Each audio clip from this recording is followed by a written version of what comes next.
on there in France. The Mahaprabhu's movement is never stopping, so we can hear from Bangladesh and now from France. In this way, the different part of the world, we are keeping the spirit of our Vaishnava tradition, and part of it is also the following the Ekadasi. So we are actually very happy. So now I will request some words to Srila Bhakti Alok Paramadvaiti Maharaj from Brazil. And Dandavat Pranam, Maharaji. Hare Krishna, Dandavat Pranams to all of you. It has been a great pleasure for me to listen to Srila Bhakti Vishnu Maharaj, giving this extensive information about the history of Ekadasi, information which I never heard before. So Ekadasi topic today is really very, very enlivening. And to see Srila Bhakti, Sri Gopananda Bonmarch with such a dynamic health with us makes me very joyful. And then we finally got our Bangladesh devotees connected with the Sunday, with the monthly chat.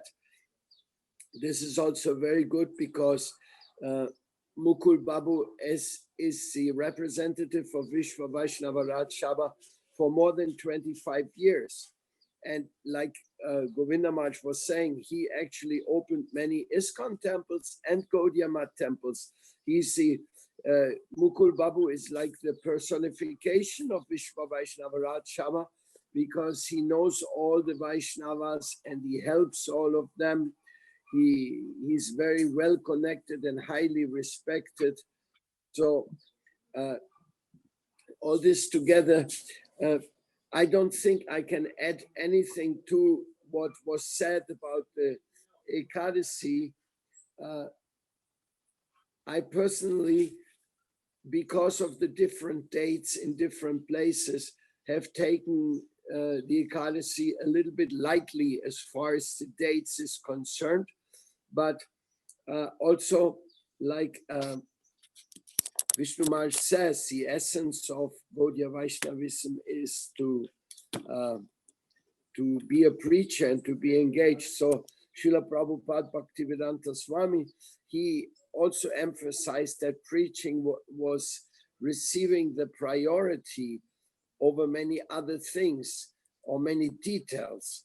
But then when we go a little bit more closer into the orthodox Gaudiya Vaishnava practicing in the Gaudiya Math, we will find that they will take many things like to more details, what to eat, what not to eat in Ekadasi or in Chaturmasya.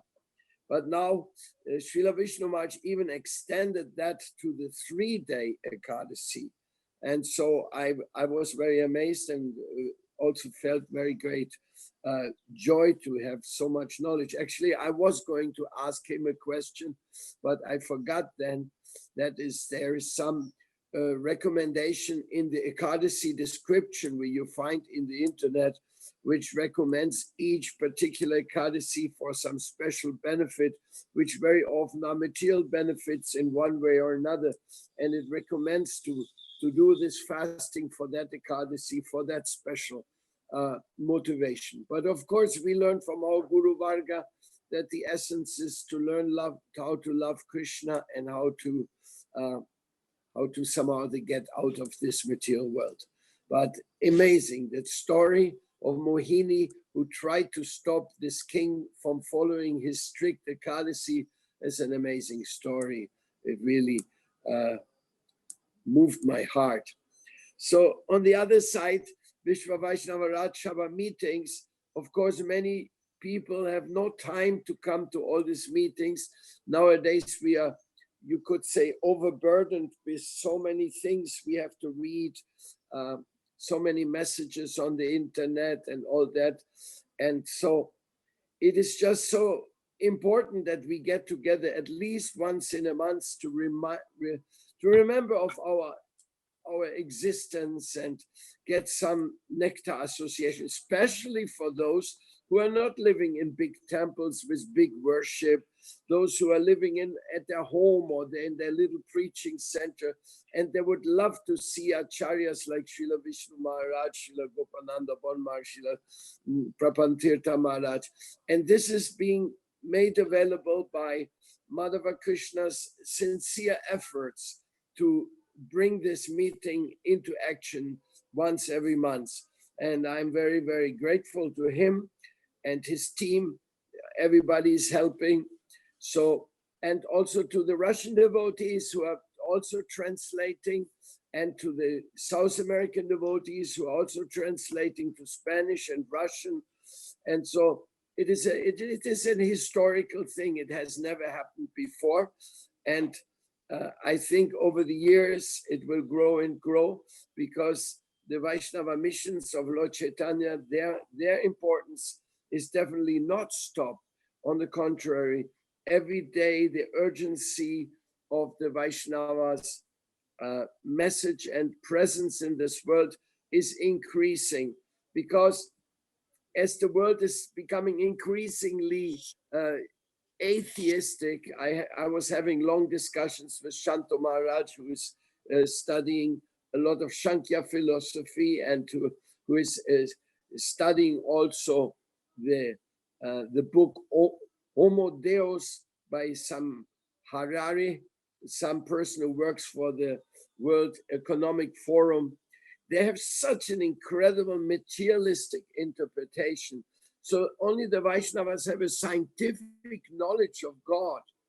Like Srila Prabhupada Bhaktivedanta Swami, he emphasized in his book, Life Comes from Life, that there is no question that this materialism has any standing in front of the Vaishnava philosophy. I said to Santo Maharaj, this is kind of face against face. He denied, he said, no, this is science, truth against this hypothesis of materialism. It's the truth that the soul is spiritual and matter develops further afterwards in so many ways. So we have a transcendental science. We have something very important. And this world claims to be scientific, but actually they're not scientific. They're following the blind faith of materialism and exploitation. So the day will come, they must open their ears and listen to the Vaishnava explanation. And for that reason, it looks to me like Chaitanya Mahaprabhu is placing his devotees around the world in different places, so that they can be there when these answers, when the people are ready to get these answers.